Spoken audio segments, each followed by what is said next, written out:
We are back. It is Wooden Sticks, and as always, we do record thanks to the Aquarius Home Services studio. That studio is mobile, and we are in Denver to get back from the Olympic break and get back to covering the Minnesota Wild. And it's going to be a great time here. 6 weeks to go, 1 week in front of the trade deadline, a hockey team that looks poised to be a cup contender. So really looking forward to some great hockey conversations that involve the Wild here down the stretch. But today we are really going to take a focal point on what we just watched in Italy with the women's and men's teams wearing the red, white, and blue and bringing home gold. It was spectacular drama.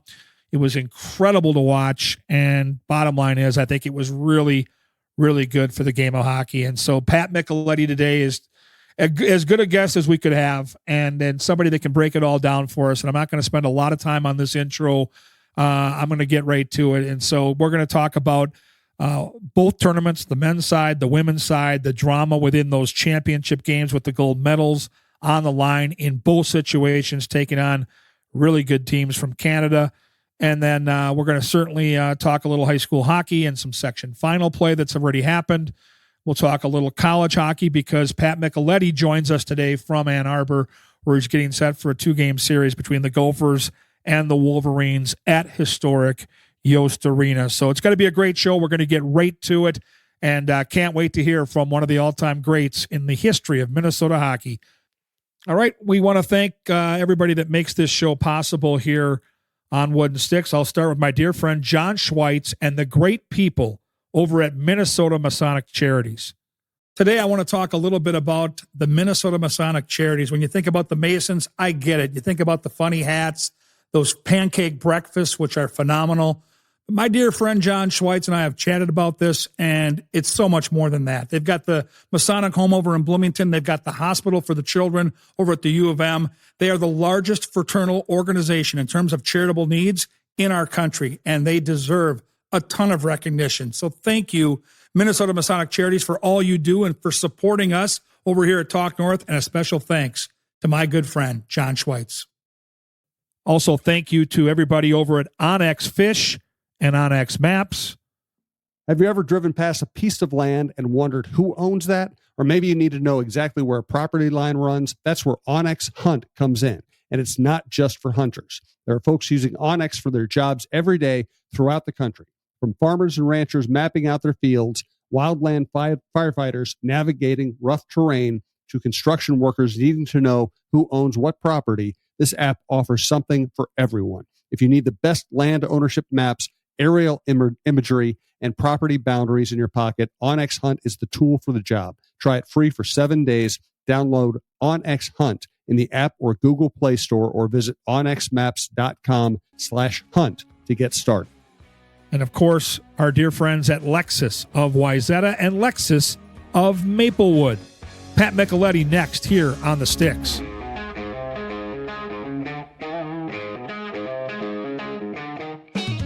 All right, we're back on Wooden Sticks. As always, recording from the Aquarius Home Services studio. Happy to be joined by a regular contributor here on our podcast. He is Pat Micheletti down in Ann Arbor, getting ready for Gophers, Wolverines. Mick Tockett, great to have you with us. Oh, it's great. Isn't this a great time of the year? Oh. I mean, we've got everything going on. High school, college, coming off a gold medal for the Team USA, and now the Wild are back. So it's awesome. It is. If you're a hockey fan, this is probably as good a time of year as there is. And we're going to get into some of the high school hockey results. We're going to get into Gophers, Wolverines. We'll talk a little while, but we do need to start front and center with the Olympics. The women's team, the men's team, the drama around both those games going to overtime. Oh, boy. You know, the women were heavily favored, Mick. The men were probably a pretty good size underdog. How did you digest all of it? Here's how I digest it, KG, is, you know, we can, and sometimes, as you and I are both analysts, we can overanalyze things, right? But ultimately, it's the end result that matters. And they both walk away with gold. And sure, things weren't pretty all the time, but that's the game of hockey. And ultimately it's what do you have to do to win the game? And they both won. So that's how I kind of look at it. And I kind of feel like it's more memorable, specifically starting with the women's gold medal game. Had they gone back out and won another 5-0 game, it would have been cool. It would have been dominant. They would have been, revered as this great team. But I don't know if the game would have been nearly as memorable. And the way it played out, having to pull the goalie, Hillary Knight, in likely her last Olympic competition with that brilliant tip in, and then Heisey with the stretch pass and Megan Keller with the epic goal. To me, it's far better the way it turned out. I could not agree with you more. And, and just, you mentioned Hillary Knight, you mentioned Keller, and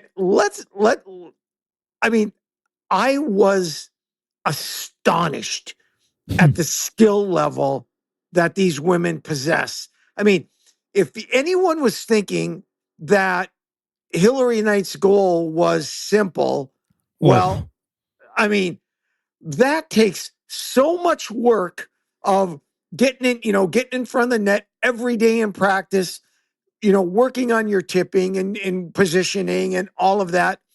And then it all comes to a culmination with that goal, right? I mean, and then Keller with the move but the pass by Heisey, just to have the recognition that, hey, they're on a change. I can get that puck right up to her and, create an odd man rush or whatever. And then, Keller makes the one-on-one move.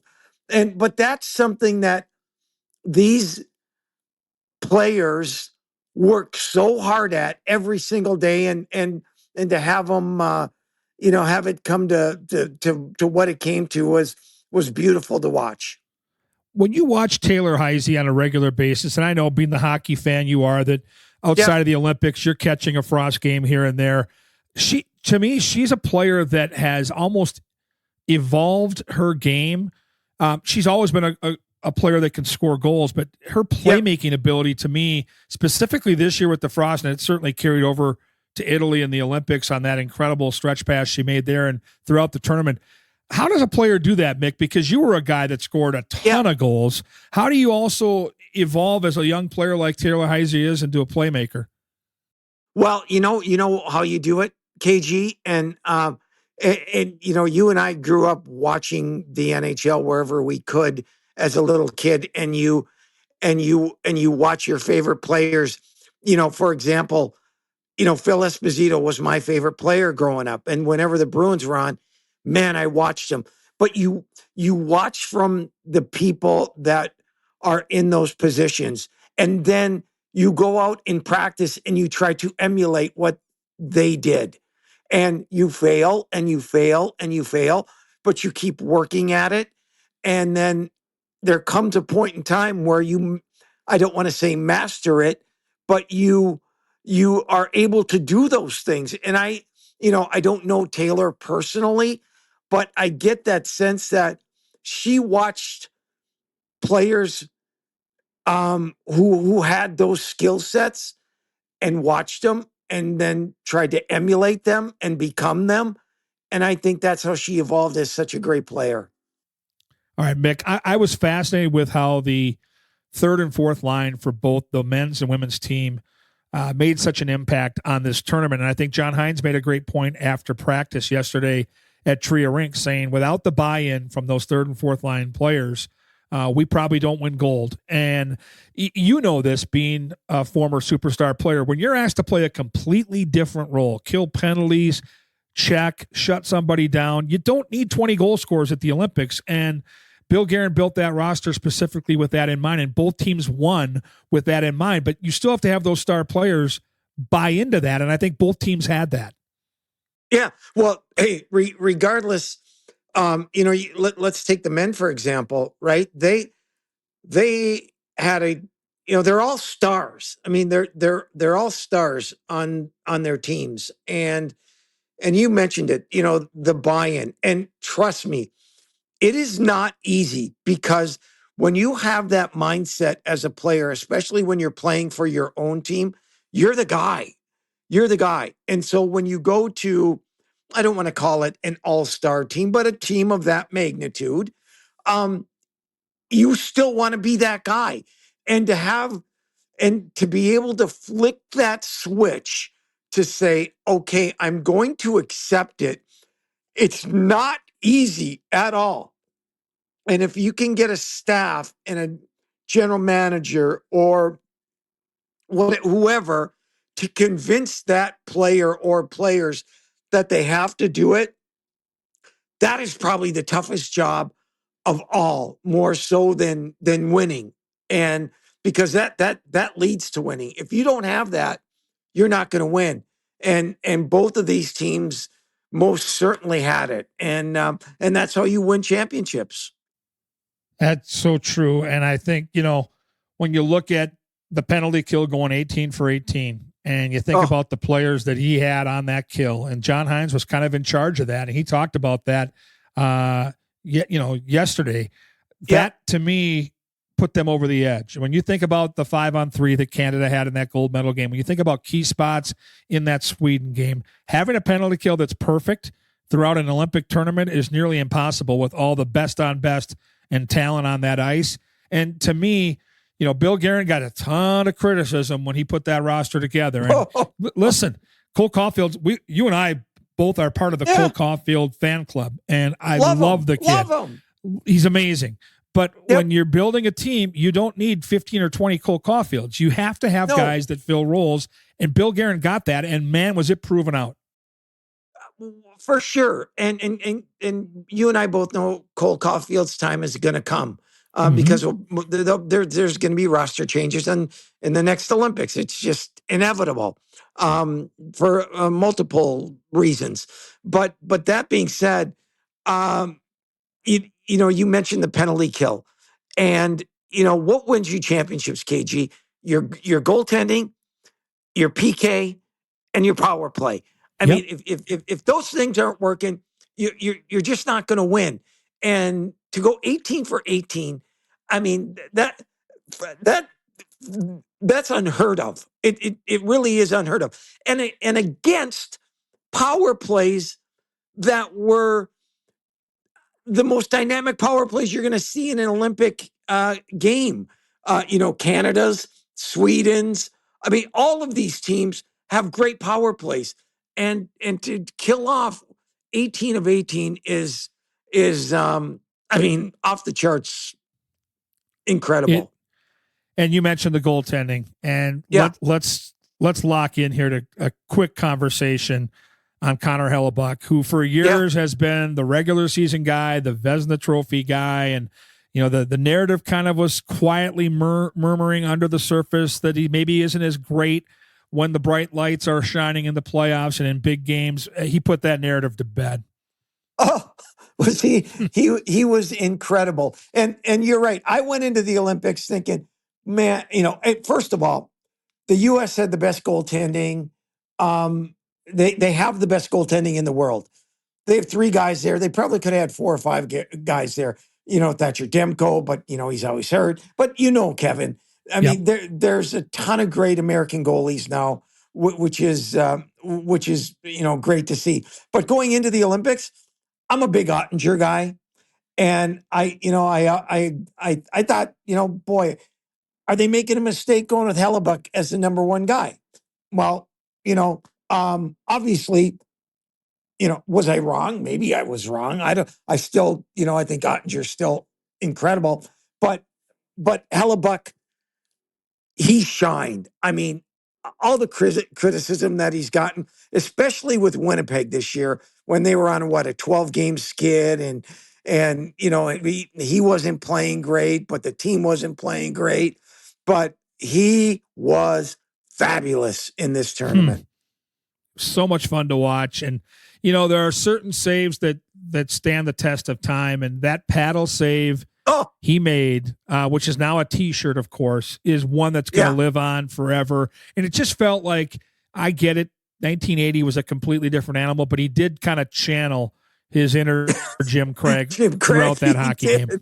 Yeah, he really did. And, especially when the momentum in the game changed a little bit, right? There was a momentum change, and Canada really made that big push. And when do you need a goaltender? When the other team makes that big push, and we see it every Yep. game that's been ever played.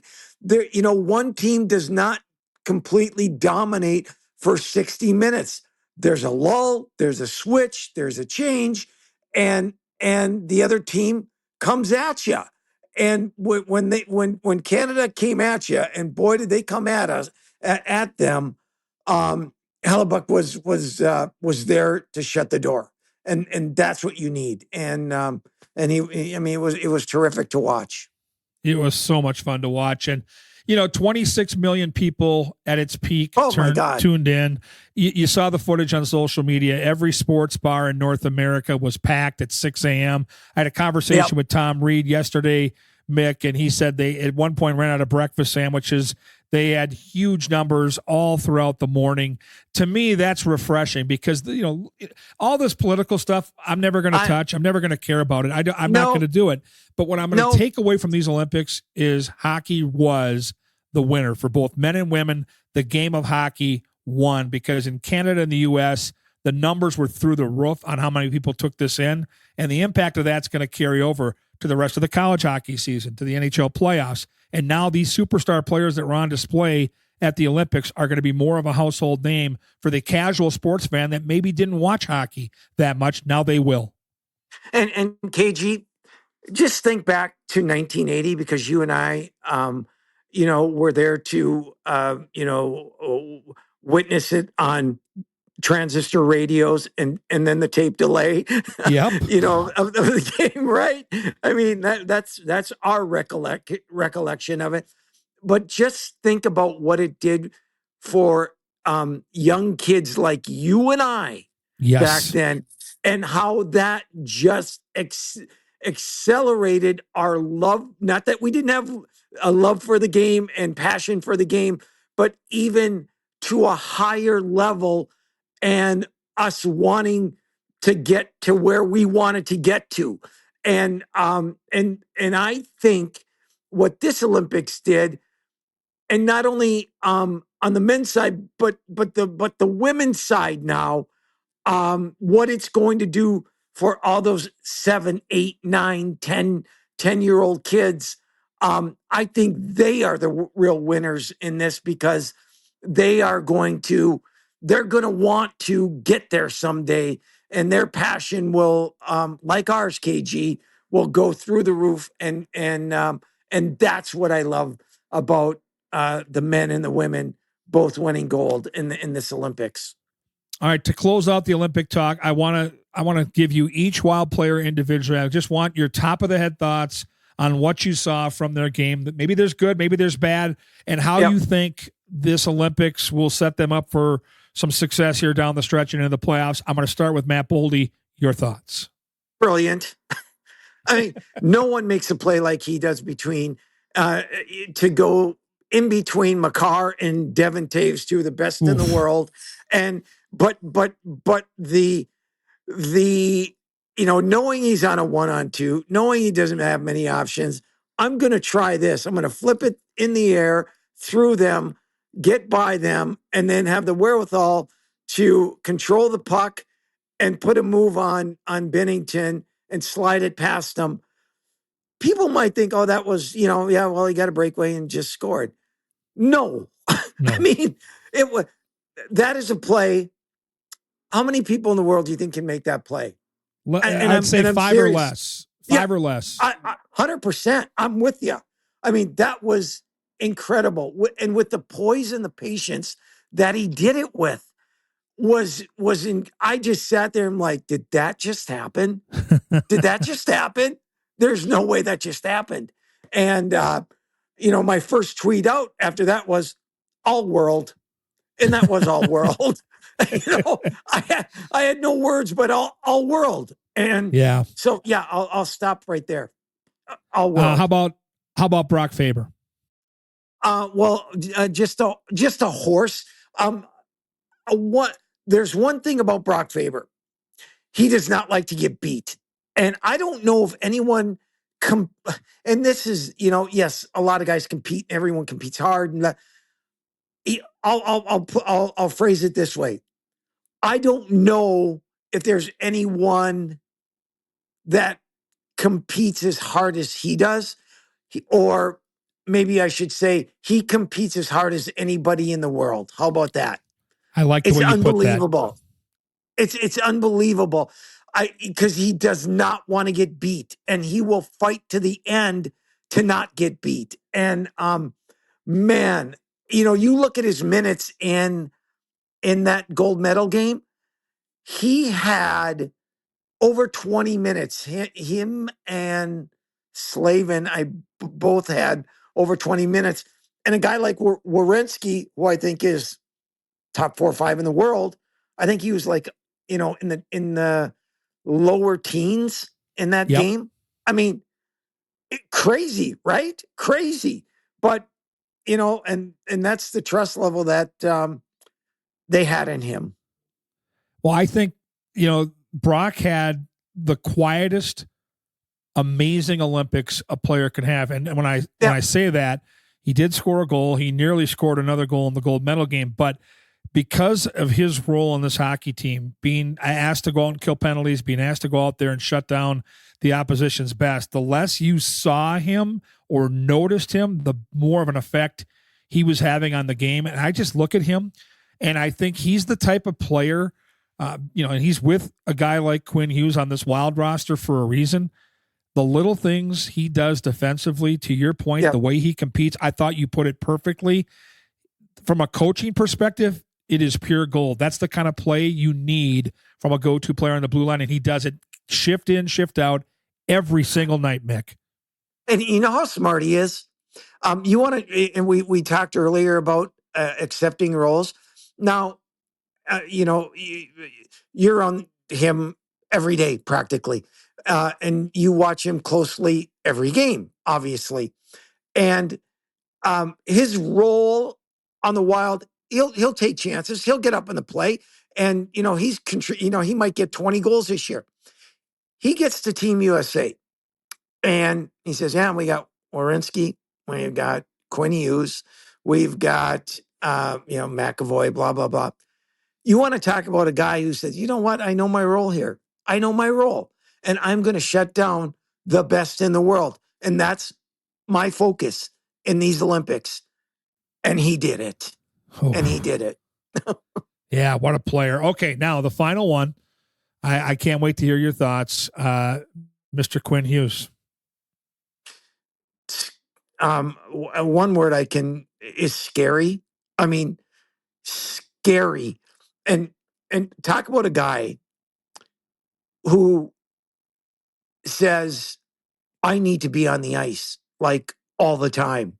And the coaching staff says, "Yeah, you do. You do."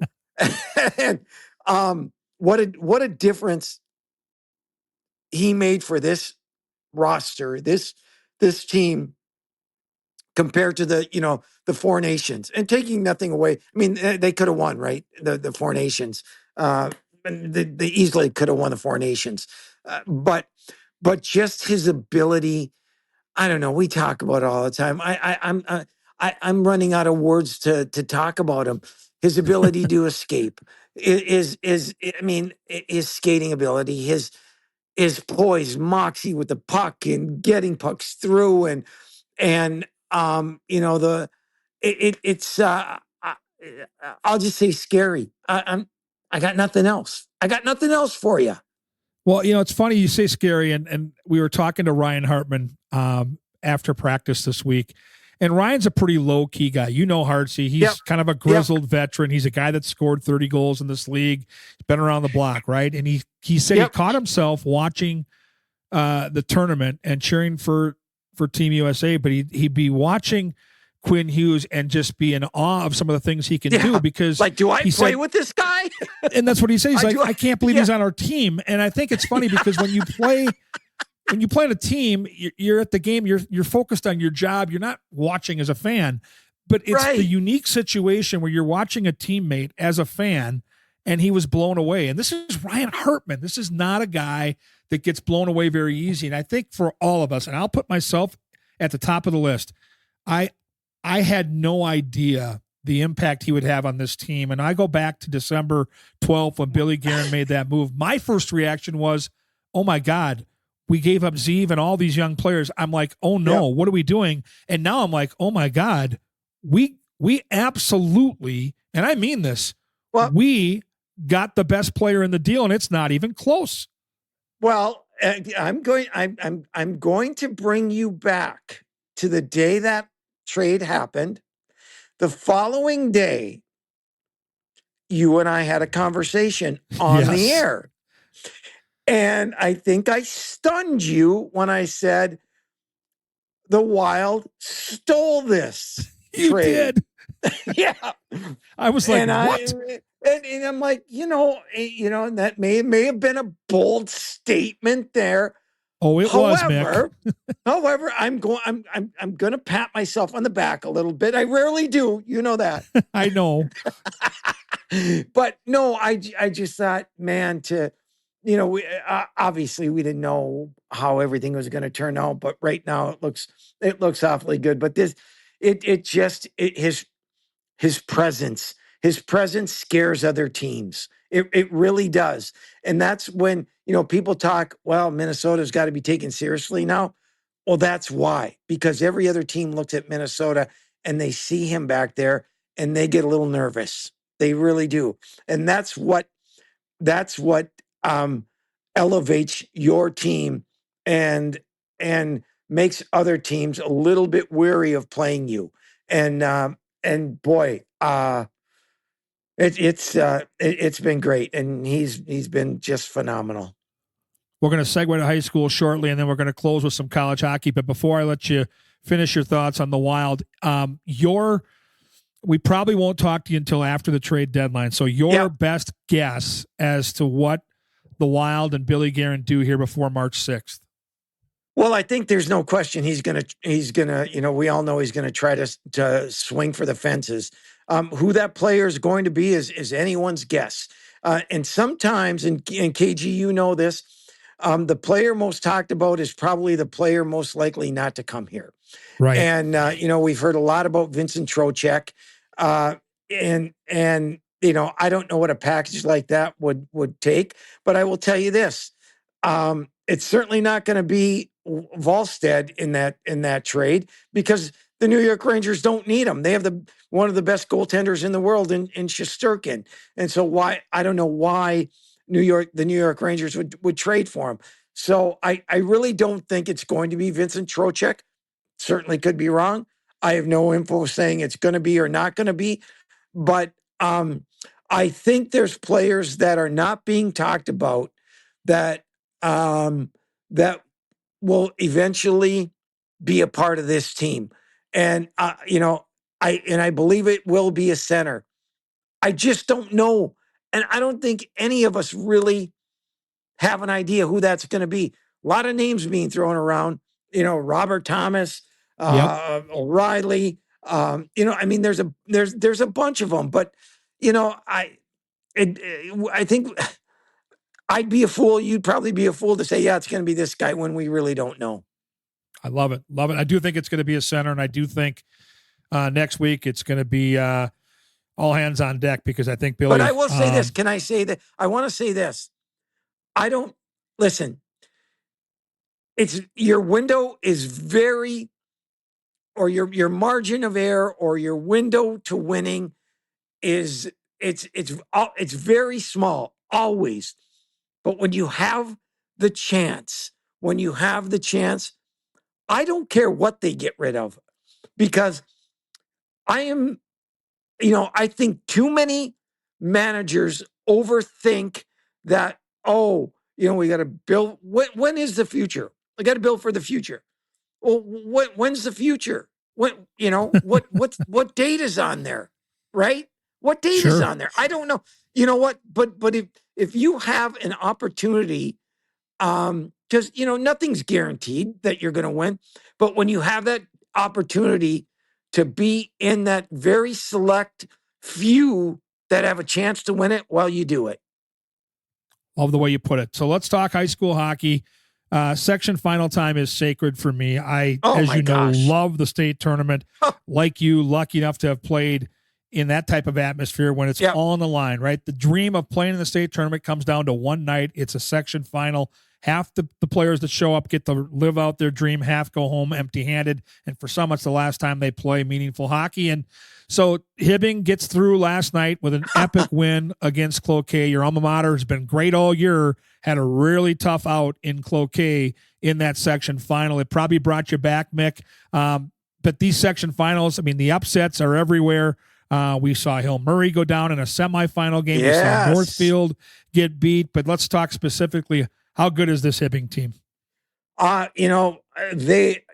them last year. They were super young. Their first time there in a long, long time. It's a ultra talented team. I mean, this may sound crazy. They play a style like the 80s Oilers. They run and gun. They're what scared me about them going into a game like last night is that they played a Cloquet team that is very defensive, a team that averaged under 3 goals a game. Under 3 goals a game, Cloquet averaged during the year, okay?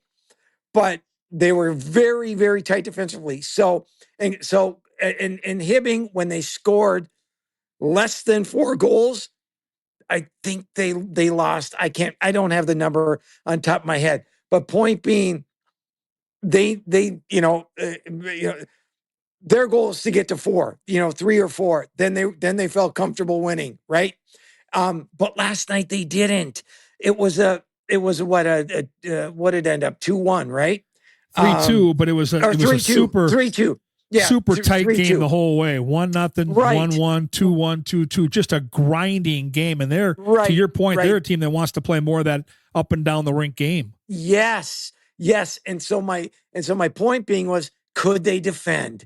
Could they hold off? And they did last night. So for a team that is typically high flying, get to 5, 6, or 7. They had to play, a little tighter D, and so good for them, and hats off to Cloquet for the game that they played too, but yeah, happy for my alma mater. And then I love when there's upsets, and I hate seeing Bill Lechner lose. He's a dear friend of mine, but that was a huge upset Hannibal. When Gentry was able to he's beat the best. I love Billy, but now you get White Bear Lake upsetting Stillwater. So our dear friend Zach Halverson, the beloved Halvey, on the call. It's White Bear Lake and Gentry. And now the conversation, Pat, switches to, can White Bear Lake get through this? Because they'll be favored in that section final. And can they finally end? I think it's an 0-20 record in the quarterfinal. They've, outside of White Bear Mariner, which doesn't count, White Bear Lake has never won. That brings up bad memories. Don't bring up White Bear. I'm sorry about the Mariner conversation, but the 0-20, could this be the year? Well, you want to talk about a team, right? That's been at the doorstep, and they haven't made it in a long time, and if I were them, I would, if I was the coach of that team, I would do everything in my power to convince this group, to get them so fired up about having the chance to get there. It brings me back. I'll tell you a quick story. Brings me back to my senior year, right? It was the 4th year in a row that we played Grand Rapids in the section final. Oh, wow. The Halloween machine. Yeah. And 3 years in a row, they beat us. My freshman year, sophomore year, junior year. And I remember asking our principal at like 9:00 in the morning, can I get all the guys in a room for a little bit? Can you get us out of class? And he's looking at me like, what are you doing? What? And I said, yeah. I said, because I was a captain, Scott Sandlin and I, and he was involved with me in this. I said, Scotty, we got to make sure that everyone is ready to play. and make them understand what we're playing for, and that for some of us, this is our last crack at it. This is it. But you need everybody, and whatever little role that person played, make sure that you are ready to do it to your best. And thank God we won that night. But that's what I would do if I was a White Bear coach, captains, whatever, is make sure that you are ready to play and what you know what you're playing for. Love that. Okay, we're going to close right here with some Big Ten hockey. One of my biggest regrets, Mick, in my 20 years of doing this is I've been to some amazing places.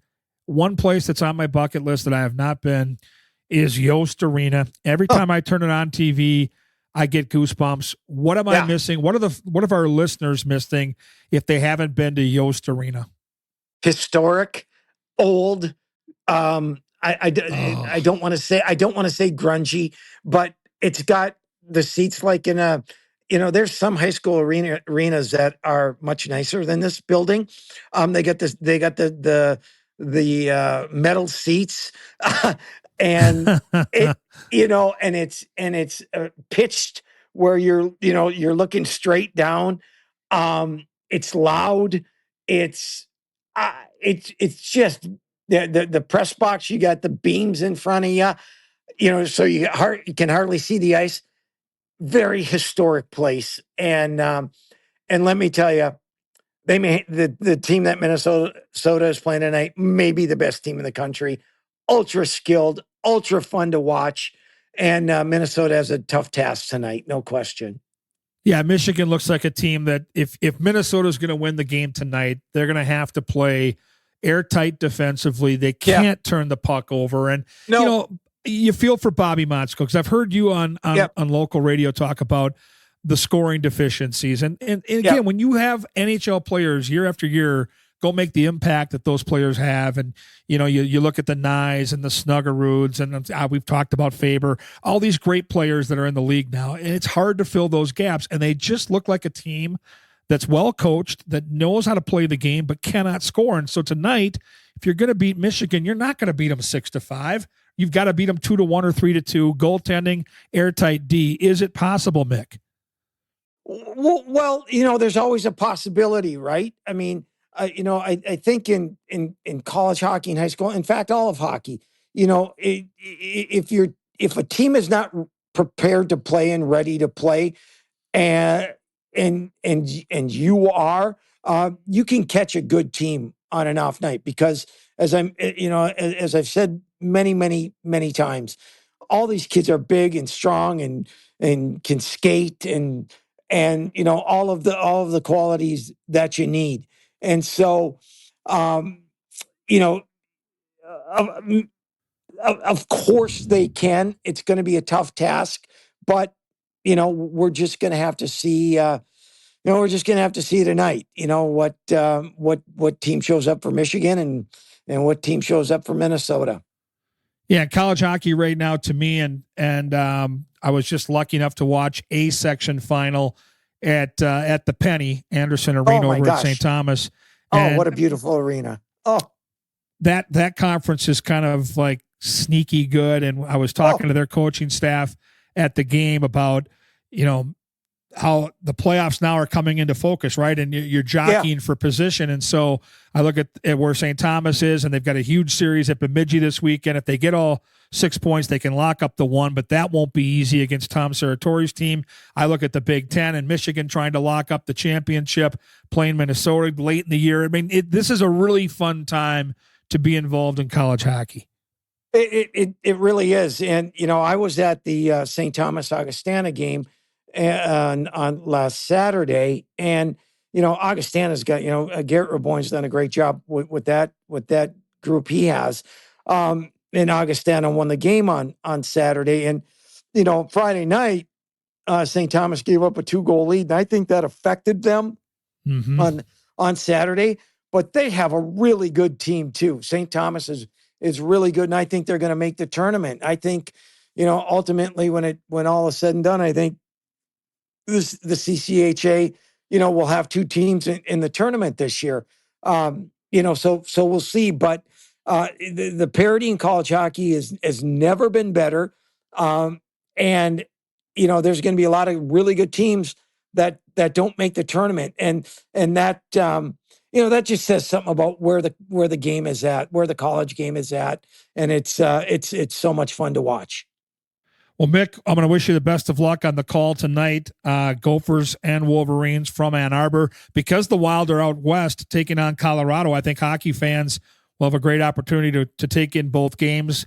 And it should be just, again, all of this. Section finals, Wild playoff push, college hockey coming to a crescendo. For guys like you and I that live it, and you started the conversation at the top of the show. It truly is the most wonderful time of year, so enjoy.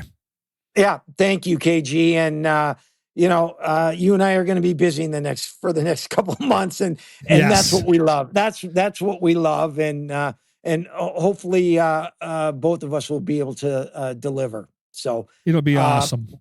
Thank you, my friend, and we'll talk soon. Nobody better than Pat Micheletti. We call him Mick Tockett. He's a regular guest right here on Wooden Sticks. I'll be back after a quick break to put a close on this show and preview a big show next week with Abby Murphy from the Golden Gophers.